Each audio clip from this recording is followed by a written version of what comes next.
Welcome students.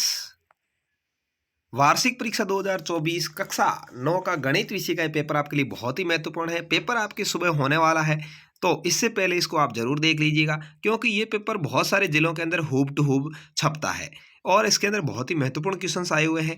और सभी papers जो छपते हैं वो एक ही तरीके से छपते हैं और अधिकतर क्वेश्चन सभी में सेम होते हैं, तो इसको आपको जरूर देख लेना। मैं इसका पूरा सॉल्यूशन आपको करवाने वाला हूँ। और इससे पहले अभी तक यदि आपने चैनल को सब्सक्राइब नहीं किया है तो जरूर सब्सक्राइब कर लीजिएगा और वीडियो को लाइक शेयर करिएगा, जिससे कि मुझे भी मोटिवेशन मिलेगा और मैं आपके लिए और बेस्ट पेपर लेकर के आऊँगा। इसके अलावा आप यदि इसकी पीडीएफ प्राप्त करना चाहते हैं तो टेलीग्राम ग्रुप का लिंक डिस्क्रिप्शन में है, ज्वाइन कर सकते हैं, जहां पर आपको इसकी सॉल्यूशन की हुई पीडीएफ मिल जाएगी।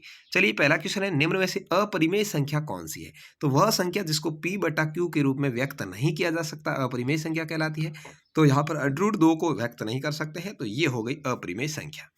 अगला है 16 कोष्टक बंद 3/4 का मान क्या होगा? तो इसको हल करने पर 4 उत्तर आएगा, यानी आपका बी राइट आंसर है।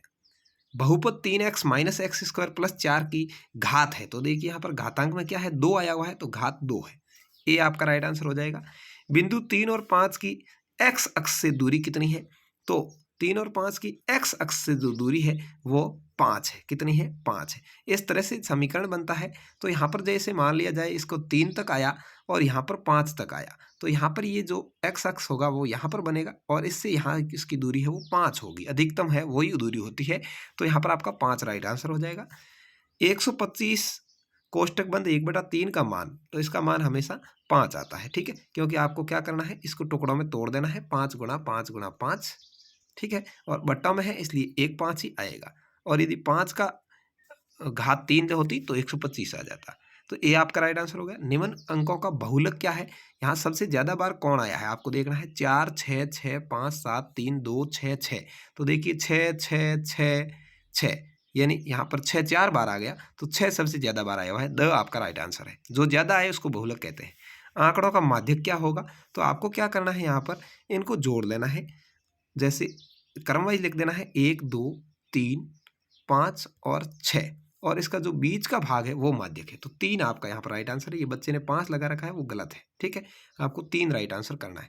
कोई भी संख्या है आई हो, उनको नियमित रूप से लिख लीजिए, और यदि वो विषम संख्या है तो बीच वाला भाग, और यदि सम संख्या है तो बीच की 2 संख्याओं को जोड़ के 2 का भाग देंगे, वो इसका माध्यक आ जाएगा। तो यहाँ पर आपका राइट आंसर 7वें में ए है। ध्यान रखना, किसी निश्चित घटना की प्रायिकता हमेशा एक ही होती है। क्या होती है? एक होती है।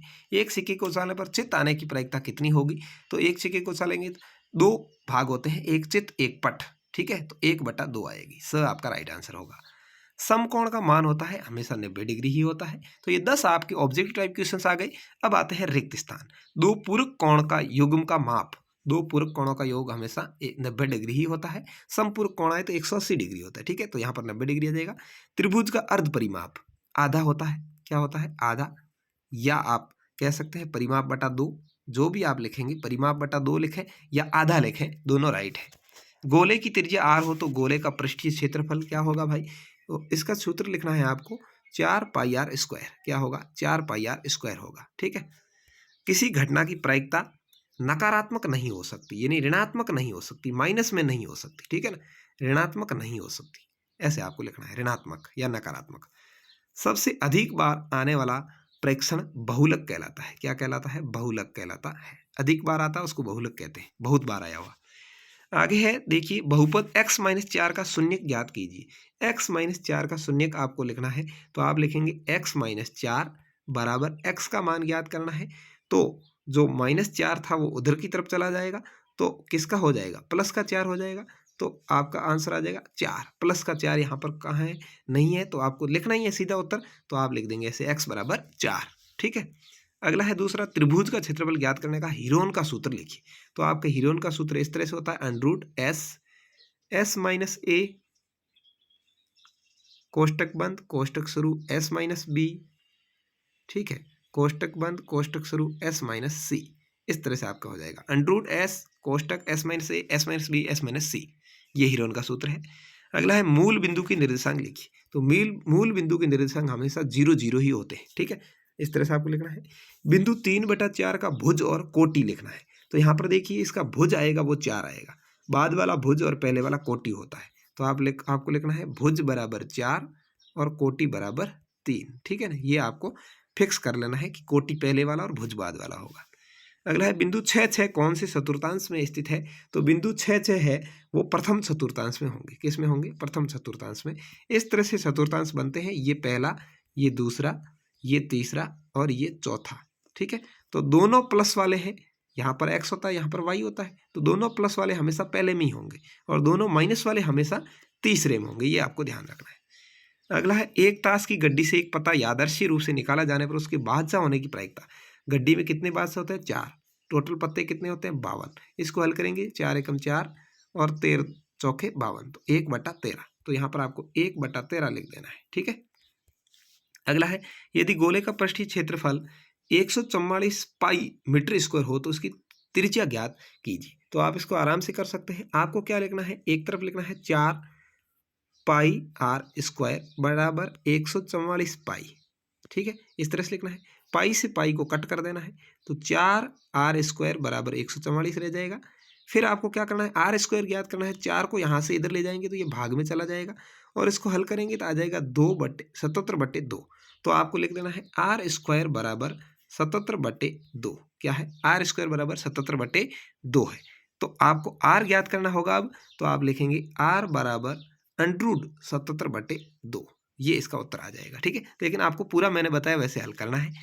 अगला है प्रथम 5 प्राकृत संख्याओं का माध्य ज्ञात कीजिए। प्राकृत संख्या होती है 1 से शुरू, 1 2 3 4 और 5। माध्य ज्ञात करना हो तो इस तरह सभी को जोड़ करके जितनी संख्या है, 5 संख्या, 5 का भाग देंगे। 1 2 3 3 3 6 4 10 और 5 15।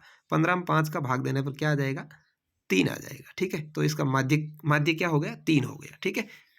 अगला है एक समबाहु त्रिभुज की भुजा 5 सेमी हो तो त्रिभुज का क्षेत्रफल ज्ञात कीजिए। तो आप इसको भी आराम से कर सकते हैं।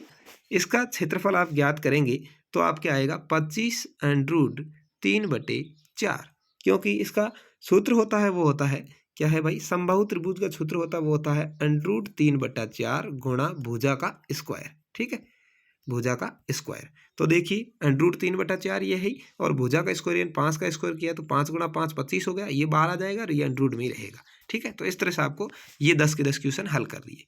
अब इसके बाद देखिए चौथा पांचवा ये जो क्वेश्चन आए हैं इनको आपको हल करना है। आप आराम से कर सकते हैं, बहुत ही सिंपल है। ज़्यादा मैं आपका समय बर्बाद नहीं करते हुए आपको पेपर दिखा दूंगा, आप इनको जरूर हल करके जाएं जिससे कि परीक्षा में आपको बहुत ही अच्छे नंबर मिल सके। और इसकी PDF प्राप्त करने के लिए आप टेलीग्राम ग्रुप का लिंक दिया हुआ है डिस्क्रिप्शन में ज्वाइन कर सकते हैं और वीडियो अपने दोस्तों तक जरूर शेयर करें। धन्यवाद। जय हिंद, वंदे मातरम। जैसे ही किसी और जिले का पेपर होगा मैं आपके लिए जल्द से जल्द लेके आऊँगा। आप कमेंट बॉक्स में बता सकते हैं कि आपके जिले में गणित का पेपर कब है। धन्यवाद। जय हिंद।